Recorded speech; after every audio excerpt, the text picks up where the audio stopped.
Oh my god, there she is! Welcome to MsMojo, and today we're counting down our picks for the top 10 makeup brands that don't exist anymore. This totally does remind me of Kim Kardashian, like, you know, the pink peach color. However, it's just not me. For this list, we'll be looking at the most notable cosmetic lines that were all the rage, but like a bad concealer, lacked staying power. Which of these makeup brands do you wish would make a comeback? Let us know in the comments below. Number 10, Mary-Kate and Ashley. Mary-Kate and Ashley. If you know, you know. The Olsen twins' massive empire left absolutely no stone unturned. They had everything from movies to clothing to books under their belts. On the outside, it's as cool as can be, but on the inside, I'm still me. So it's no surprise that their dedicated fan base went wild when the sisters got into the cosmetic industry and launched their own makeup line. The collection seemed like another success for the pair, offering lip glosses, eyeshadows and everything in between. However, as the Olsens got older and their brand changed, the line was understandably discontinued. Though many years have passed since, we're sure their devotees would welcome a relaunch with open arms. Number 9, Jemma Kidd. Hi, I'm Jemma Kidd and I'm here today to talk to you about my second book, The Jemma Kidd Makeup Secrets. Long before beauty influencers were a thing, Jemma Kidd was on the scene. So you could say she was one of the first of her kind. Situating her entire brand identity around her love of all things relating to makeup, the model and English aristocrat created an empire. She didn't do it alone though, as Jemma Kidd Makeup Limited had several directors throughout the years. Regardless, with the company, the Countess put out a successful cosmetic line, books, and what seemed like the world at her feet. But in 2012, the conglomerate came to a screeching halt when Jemma was forced to file for bankruptcy. Unfortunately, the collapse meant eventually closing up shop, which resulted in Kidd moving on from the beauty industry for good. Number 8, Dainty Doll. She is now ready to launch the makeup range for pale skin she has always longed for. Founded by former Girls Aloud bandmate Nicola Roberts, Dainty Doll launched in the late 2000s.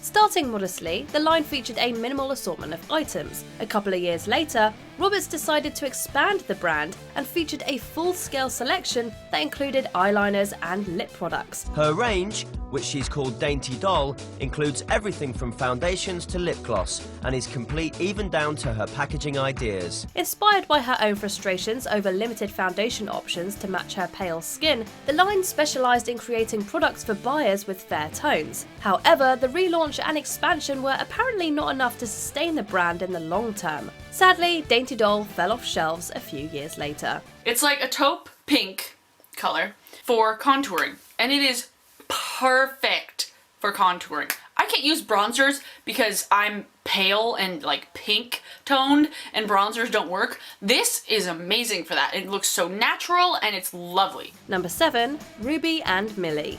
Launched by beauty moguls Ruby Hammer and Millie Kendall, this brand took the UK makeup world by storm in 1998. I would describe Ruby and Millie as sexy, chic, and practical. It was affordable and beautifully displayed in clear packaging, so naturally people loved it. Sold primarily at the British drugstore known as Boots, the cosmetics enjoyed a solid run until 2011. We had to create a range that was going to be suitable for Ruby's job as a makeup artist, but wearable for the average consumer. That's where our individual passions kind of come and meet. And while it's certainly been missed by many, the duo didn't stop working. Instead, they continued to chase their dreams through ventures like the British Beauty Council. We need to communicate better with our consumers. So obviously retail is incredibly important for us, and we need to be more transparent and explain to the consumer, you know, what is in a product, how they recycle a product, or we have to help them recycle. Co-founded by Millie Kendall, it's a company dedicated to representing beauty workers and creating a fairer industry. Needless to say, it's an admirable endeavour. Number 6, Morphe X James Charles. I cannot wait to see what you come up with when you unleash your inner artist. James Charles, that's me!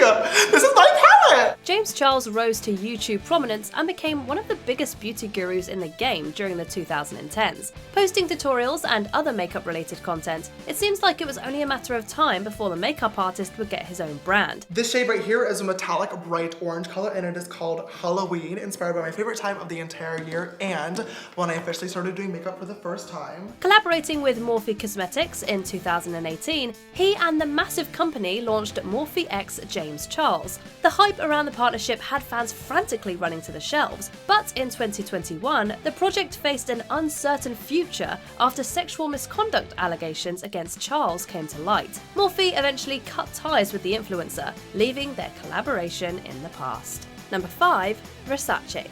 Not all that glitters is gold, and that's precisely what happened with Versace's venture into cosmetics. It's this fantastic box, and then it's the Spring 2003 collection, and it just presents everything completely beautifully. When the high-end designer brand created its makeup line in the late 1990s, it seemed like it would be a surefire hit, and it was, for a while. Known for their bold and luxurious designs, their brand did well at first. Other things that Versace used to do so well, look, this beautiful little eyeshadow with the logo embossed on top. However, a little over a decade later, the beauty line grew out of style. Versace discontinued everything from their lipsticks to their compacts, making the wise decision to focus on runways rather than shelves. Number 4. Chroma Beauty. I got this beauty set. It comes with a palette, a brush, eyeliner, and false lashes. These days, you can bet that any venture that has the Kardashian/Jenner moniker attached to it will do well. But before the empire, there was the far less successful Chroma Beauty. And here are the swatches from Chloe's palette. I'm quite disappointed. You could barely even see the swatches on the top here. I think only one color is pretty visible. Helmed by the sisters Kim, Kourtney, and Khloe, this was basically the Kardashians' first foray into the cosmetics biz. But the line had a rocky run, as lawsuits against the brand were filed shortly after it hit stores. So when you get this, make sure you wipe off all the excess before you apply it. And again, the same rule apply with these mascaras. Better to work up than it is to go side to side.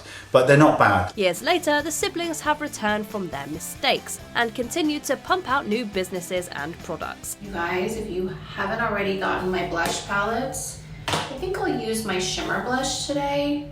I love the middle one. Kim Kardashian and Kylie Jenner launched their respective makeup companies in the mid to late 2010s. They've been such hits that Chroma is barely even remembered anymore. Every time I walk in here, I am just amazed at how far we've come. I just love to see like the growth in my brand. Number 3, Tokidoki. We try to inspire lots of things by the fact, that I'm an artist, so this is more like markers. Sold at Sephora, the Japanese-inspired lifestyle brand Tokidoki enjoyed a great run at the beauty retailer for quite some time. Featuring some of the coolest packaging ever, the compacts and tubes featured characters, making the products feel like collectibles. As gimmicky and playful as it was, however, the line ultimately couldn't hold its own. After a couple of years, it was put on clearance and eventually just fizzled out. Next, I'm going to apply Carnivora, which is a light beige eyeshadow with a fluffy blending brush all over the eye. And then I'm going to use Boletto, which is a soft brown in the crease. Although the Tokidoki brand continues to thrive in other ways, it doesn't seem like they'll be rushing back into the cosmetics game anytime soon. Number 2, Bonne Bell.